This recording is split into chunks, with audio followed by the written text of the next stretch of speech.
ल साथी सबैजना साथीभाइहरूलाई नमस्ते। मेरो यो मधु पशुपक्षी फार्म दाङदेखि हो। तपाईँको मेरो आज चल्ला आएको छ। एक दिनको ब्रोइलरहरूलाई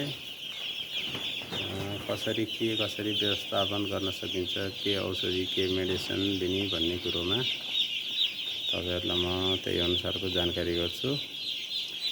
हेर्दै गर्नु होला है साथीहरू। यो चल्ला आज भर्खर आएको छन्। भर्खर आइसकेपछि अब यो चल्लालाई मैले के दिन्छु भनेपछि आउन बित्तिकै अहिले मैले यहाँ सबै तपाईँको 2 देखि 3 घन्टा यो भेली पानी दिइन्छ। थकान हुन्छ, त्यस कारणले गर्दा चल्लाहरू थकानको महसुस गर्छन्, त्यस कारणले गर्दा भेली पानी दिइन्छ। त्यसपछि हजुरको साँझसम्म मल्टिभिटामिन हालिन्छ भने रातको पानीमा हजुरको एन्टिबायोटिक चलाउनु पर्छ है। अब एन्टिबायोटिकमा अब कुनै पनि चलाउन सकिन्छ, नर्मलै चलाए पनि हुन्छ, त्यस्तो महँगै खालका त चलाउनु पर्दैन साथीहरू, त्यो गर्ने हो। त्यसपछि दानाको सन्दर्भमा हजुरहरूलाई मैले ट्याक्क लाएर आज फर्स्ट डे भनेको एक दिन, आज पहिलो दिन भनेको मैले मकै पिसेर काँक्राको खुवाउँदैछु है। हेर्नुहोस् है। अब ल हेर्नुहोस् है, मैले ट्याक्क लाएर यो मसिनो मकै पिस्ने मसिनो गराउने होइन, मकैको आटा है। ल हेर्नुहोस्, एक दिनको ब्रोइलरहरूलाई दिने यो देखिन्छ है। अब यो सर लाएर खान्छन् है। अब ल ल ल ए ल ल खा ल है। अब कसरी खान्छन् है।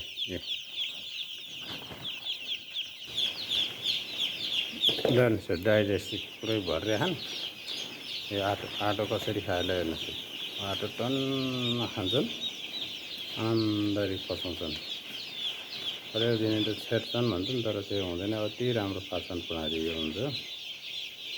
आजको दिन यसरी खाइन्छ, भोलिको दिनबाट बल्ल 0 फेरि स्टार्ट सुरु हुन्छ है त। अब यो डे 1 हो।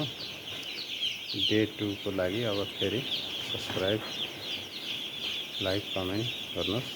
आजदेखि हेर्दै हुनुहुन्छ, डे 2 हेर्ने भए सब्सक्राइब गरेर आउनुहोस् है साथीहरू। सबैजनालाई स्वागत छ मेरो यो पोल्ट्री फार्मिङ मेडिसिन ट्रिकमा है त सबैजनालाई। ल एकदम कम लागतमा, कम एकदम औषधि 1000-2000 कुखुरालाई 3-4 हजारमै तपाईँको औषधि ट्रिटमेन्ट गरेर उत्पादन गरेर सक्सेस पार्ने आइडिया लगाइदिन्छ है। मेरो एकदम यो 15-16 वर्ष यो पोल्ट्री फार्मको यो अनुभवी है मेरो साथीहरू। सबैजनालाई जानकारी पनि गराउँछु है त। नमस्ते सबैजनालाई। हवस् त, डे 2 को लागि सब्सक्राइब गरी आउनुहोस् है। अर्को भिडियो पनि तपाईँको च्यानलमा फ्याट देखिन्छ क्या मेरो, मैले हालेको है त हजुर। ल सबैजनालाई नमस्ते है। जय किसान, जय देश, जय नेपाल।